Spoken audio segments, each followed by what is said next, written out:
Hey, beautiful people, welcome or welcome back to Well with Mika, where we talk real wellness for your real life. I'm Mika, your cultural wellness ally, and of course, I have to start this episode off by saying Happy New Year to all of you. I am wishing nothing but the best for your 2026 and for all of us. And I'm also wishing for strength and clarity for when those challenges come because they come in, because life will always life. And I just hope and pray that you have the strength, the peace of mind, clarity of mind, and support to get through those tough times. But I am hoping and praying that those tough times are few and that we can really make the best of this 2026. All right, so let's get into it. If you're listening to this and it's within that first few days, weeks of the new year, I want to say this clearly to you. You don't need a whole new version of yourself. You don't need to erase last year. And January 1st doesn't magically mean that your life has changed. What you do need is perspective. Because growth does not happen through reinvention. It happens through integration. Now I know reinvention, it sounds nice. I love it. I love it. I love the word reinvention. But the truth is the growth happens through integration, through taking what worked, learning from what didn't, and continuing forward with a little bit more clarity than before. So this episode is not about new year, new you necessarily. It's really about new year, let's call it evolving you. So, today we're going to talk about how self acceptance meets self improvement. You know, how they work together, how those missed goals is actually information, not failure, and how small daily resets can keep you moving forward without falling into the whole failed resolution trap. Okay. So, if you ever felt motivated in January, then by 1st of March, you're like, "Oh, what happened to my goals?" And you feel discouraged, this episode's for you, boo. Okay. So a lot of us, we enter into this new year believing that if we didn't become who we wanted to be last year, we somehow failed. But growth does not work like that, all right? Now, I'm not saying that people don't make big changes, career shifts, sobriety, major life transformations. Yes, those are real, they're powerful. But what's true about all of them, when you really look at them, they ain't happen overnight, okay? Someone who changes careers, they spend months, sometimes years building skills. Someone in recovery, they choose sobriety day by day, sometimes hour by hour. So even when the external change looks sudden, that new title, a big move, the internal work has been happening quietly over time. So the changes that last are integration processes. They're built on hundreds of small aligned decisions, not one single moment of, snap your fingers, magic transformation.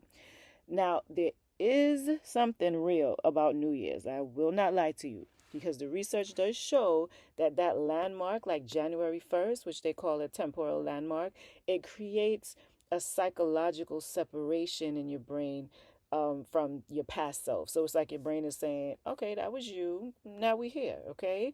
Old year, now new year, new you, right? I get that. It feels like that's what it is. And that does create an openness to change. It is useful, but it's not enough on its own. That's really what I'm pushing back against. That's why I really want to focus on the integration and the evolving you, because that fresh start feeling is just the beginning. It's the real work is what happens after the daily choices, the returning when you fall off, the integration of who you're becoming with who you've been. And when we treat January 1st like a magic pill and a magic date instead of just one useful moment among many, that's when we set ourselves up for the failed resolution, frustration in March. So, and this idea is not new, and it also shows up across wisdom traditions. In Buddhism, stick with me, you don't have to be super religious or Buddhist, but in Buddhism, there's the concept of right effort. Effort without self judgment. You don't improve by hating where you are, you improve by seeing clearly. In Christianity, there's the idea of daily renewal, being renewed day by day, not all at once. And then in Hindu philosophy, there's Dharma, living in alignment with your nature and your current season of life. What was right for you before may not be right for you now. So across traditions, the message is consistent. You don't grow by just rejecting who you were. You grow by understanding who you're becoming. So before you think about what you want to change this year, I really want you to ask a different question first. What actually worked last year? Where did you show up, even imperfectly? Where did you return? Where did you learn something important about yourself? Maybe you didn't lose all the weight, but you discovered what kinds of movement you actually enjoy. So now you have something to work with. Maybe you didn't stick to the morning routine, but you learned that the evening routine is where you get the most bang for your buck, and that's better for you. Maybe you only walked a few times, but you walked, and that matters because those are wins. Even if they weren't flashy, even if they weren't perfect, they are evidence of who you already are. You don't start from scratch, you're starting from experience and you're starting from evidence. All right. So we got to talk about these goals that didn't happen, because not achieving a goal does not automatically mean, oh, you're lazy, you're undisciplined, or you're incapable, you lack willpower. Sometimes it just means the goal was not aligned. Sometimes it means you just didn't get clear on what your why was. And we've talked about that before. Sometimes it means the goal belonged to a past version of yourself. Like this just is not you anymore.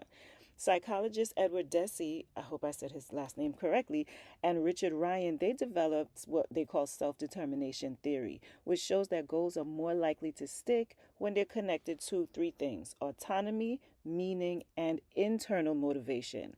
Those goals that are driven by external pressure, what you think you should want, those are the ones that tend to fall apart.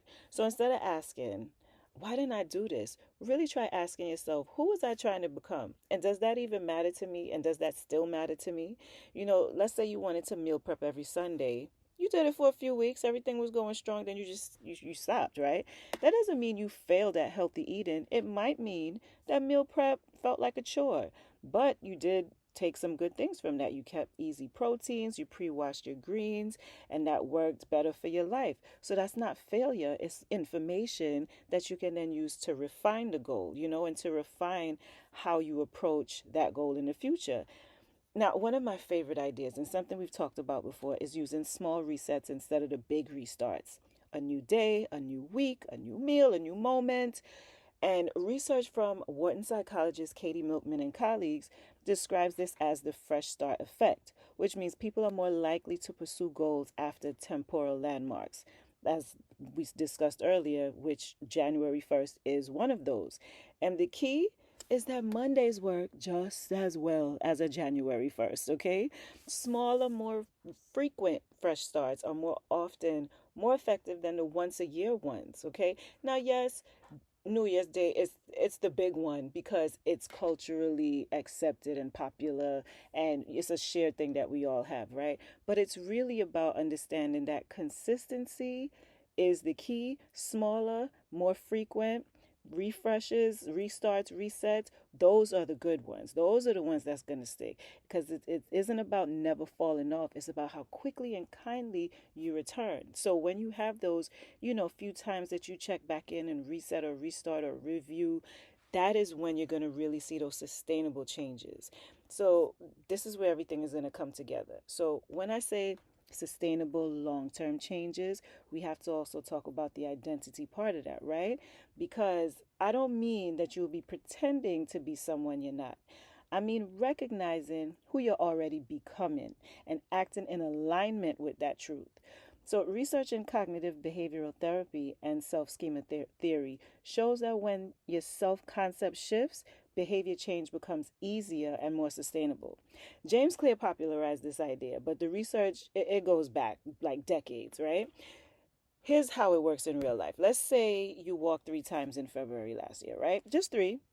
Guess what? That's evidence. That means you are someone who moves your body, even if it wasn't done perfectly, all the time. So instead of saying, I want to work out more, you might say, I'm the kind of person who moves my body regularly, even when life gets busy. You're not lying, you're not pretending, you're integrating evidence into your identity.